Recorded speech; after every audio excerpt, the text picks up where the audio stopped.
Within this video, I'm revealing the 10 best Pokemon cards that will explode in value. Though, before I dive deep into this list, I'm super excited to be gifting one subscriber this Noivern V alternate art. Now, this Noivern V is an alt art from the iconic Evolving Skies set, and yes, we all know the prices of the sealed product of Evolving Skies. Now, if I reply to your comment and I add this specific Bulbasaur emoji to my reply, then well done, you've got this Noivern V coming your way. And if this is your first time tuning in, I'd just love to say hi. My name is Phil and I run this Pokemon collecting and investing YouTube channel, and I've been a marketing professional for over 7 years, and I decided that, hey, I love Pokemon cards, but I also have skills in marketing and video production, so why don't I make a channel about it? And that's kind of how the journey began. So if you love topics surrounding collectibles, feel free to subscribe to the channel. Now, when it comes to picking these Pokemon cards that will rise in value, it usually requires a bit of thought. Now, since I run this channel, I'm kind of exposed to some very unique areas within Pokemon collecting.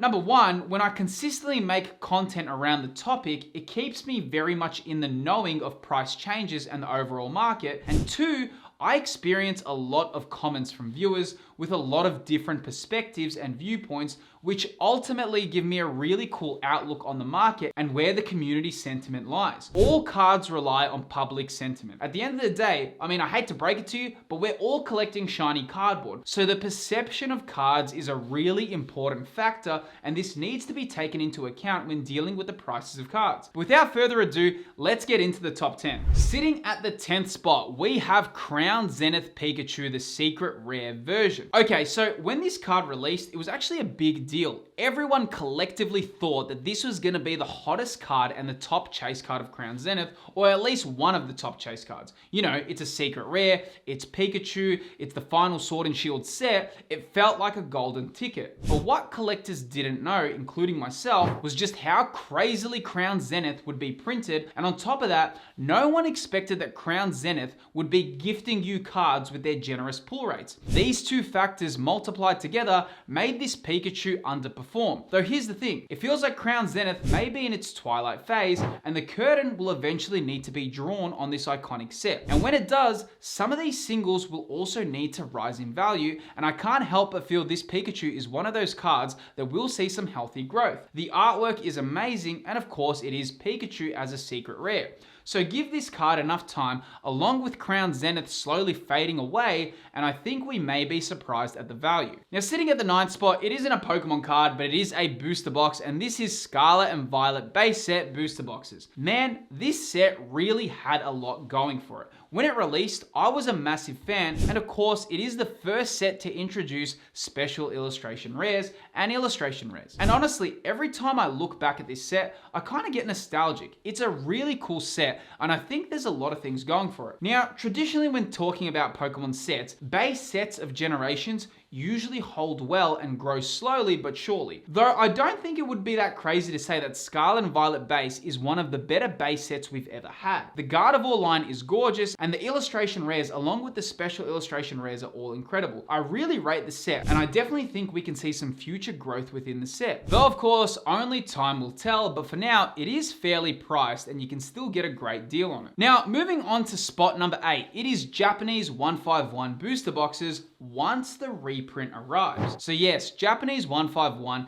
has a reprint on the way that will come into the market at the end of 2024 and early 2025, and I believe it will be on a bargain sale, just like what happened earlier this year, and I can't help but think that it will be an amazing time to buy it when it comes to fruition. Now, if you're new to collecting, it should be noted that the reason why Japanese 151 is so unique is because they had Master Ball reverse holos, and you only get one Master Ball reverse holo inside every Japanese 151 booster box. So the whole reason why Master Ball reverse holos are so rare is because there's only one per box, and of course, this leaves a few of the most popular Pokemon such as Gengar and Pikachu to be very highly desired as a Master Ball reverse holo. Now, hopefully, if you're looking to buy a Japanese 151, I don't think you'll have too much of an issue waiting for restocks, as it seems the reprint will be plentiful. Though, only time will tell, but of course, if history tells us regardless of anything, the cheapest you'll get the product is when the reprint comes about. I'm really rating Pokemon 151, especially the Japanese version,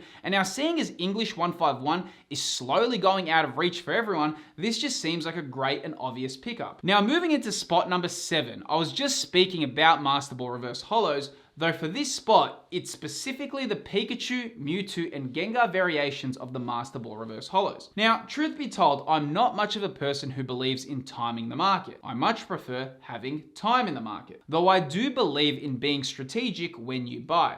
Knowing when to buy is important as you can get good prices, which means you're in the safer zone. For this reason, when the reprint comes about, I believe the Pikachu, Gengar, and Mewtwo Master Ball Reverse Holos may be great pickups, and to be fair, it may be the cheapest we will ever see them because as it seems, Pokemon 151 is on its closing saga. Now, moving on to spot number 6, it is the Iono Special Illustration Rare from Paldean Fates. Okay, sure, so the wild craze of Japanese female trainer cards may have dwindled down a little and they are not as popular as they were back in 2023, though this card is incredibly undervalued. So I was actually looking over some charts when making a video on Paldean Fates, and this card really stood out like a sore thumb. Truth be told, I don't think anyone expected such a consumer-friendly price point for a Iono as a special illustration rare. I mean, if this card started climbing rapidly, I don't think anyone would really expect anything else. Iono is super loved and it is a special illustration rare, so for this reason it deserves a spot on this list. Now, moving on to spot number 5, it is Screamtail Pokemon Center version promo from Paradox Rift. Now here's the thing. Pokemon Center cards are really interesting. In fact, they are proving to be some of the hottest investments and we are now seeing this play out in real time. So when the Scarlet and Violet era came out, they started introducing special promo cards in Elite Trainer boxes, but before this, special promo cards were only reserved for special boxes like Hidden Fates or Crown Zenith. But now, everyone gets a promo when you buy an ETB, which admittedly does make the Scarlet and Violet ETBs far better bang for buck. Though when it comes to Pokemon Center ETBs, not only do you get the regular promo, but you also get a special Pokemon Center stamped promo as well, and this is where the real golden ticket is. Though the Pokemon Center variation of this Screamtail is really undervalued, and with the way Pokemon Center products are rising out of control, which I speak about within this video right here, it's a miracle on how well priced this Screamtail promo is. Honestly, anything with these Pokemon Center stamps may be highly valuable in the future, though this one is definitely a card to keep an eye out for. Now moving on to spot number 4, it is Lost Origin Pikachu. Now I mean, who kind of doesn't love when some Pokemon cards crash in value? I mean, you can pick them up for a good price. Well, that's what just happened with trainer card gallery cards across the board. They have seriously plummeted in value, and this Pikachu was caught in that wave. Though I think we need to remember that we're still dealing with a Pikachu card, and it's also from Lost Origin, and Lost Origin is becoming quite expensive as a booster box, and while you do have the Giratina V and Aerodactyl V, which are leading the way for that set, it's hard to deny how incredible this Pikachu is. I think this card in particular could do a very unique bounce back, and at a quick glance at the price, I think it seems fairly priced at the moment and could be a great Pikachu card to add to your collection. Now moving on to spot number 3, it is the Noctowl Pokemon Center exclusive promo from Stellar Crown Pokemon Center ETBs. Yes, we have another Pokemon Center exclusive promo. Now here's the thing, right?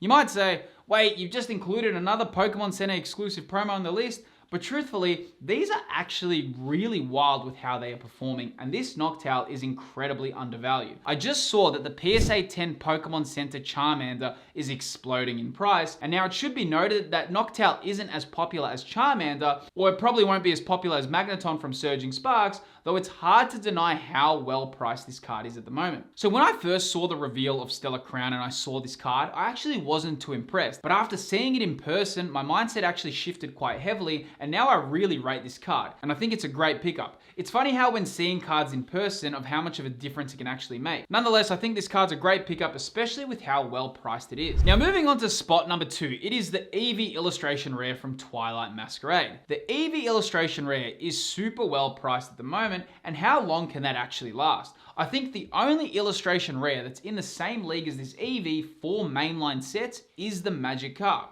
Truthfully, I thought this Eevee would be competing with Magikarp, though it seems it cannot compete at the moment. But I think it should be said that Eevee and all the evolutions cannot ever really be taken away. They are so iconic and they really make great pickups. And I think we will see evolutions rise with this generation. You know, we do have the upcoming Eevee theme set coming out, and it might prove to be some good marketing for previous Eevee cards, as collectors will want to complete their Eevee sets of Generation 9. So definitely keep an eye out for this Eevee and any evolution cards really, because they are all fantastic. Now moving on to spot number 1, it is Paldean Fates. I mean, you probably could have guessed it, but yes, Paldean Fates is looking like it's about to get set on fire. I mean, it's not every day where our complement is set this heavily, but Paldean Fates really has a lot going for it. With the Bubble Mew exploding the way it is, it's very likely that this set will have a positive future. Will it be quick to rise? Probably not, but I think we can all agree that Scarlet and Violet era is now heating up, and we're about to enter a new era of Pokemon collecting for the Scarlet and Violet era. Though with all that said, it really does make you wonder what other cards are great investments. Well, I answer that right within this video here. Within this video, I uncover the 8 best Pokemon cards which are set to boom. If you enjoyed this video and feel like seeing more of this topic, then click this video on screen and I'll see you there.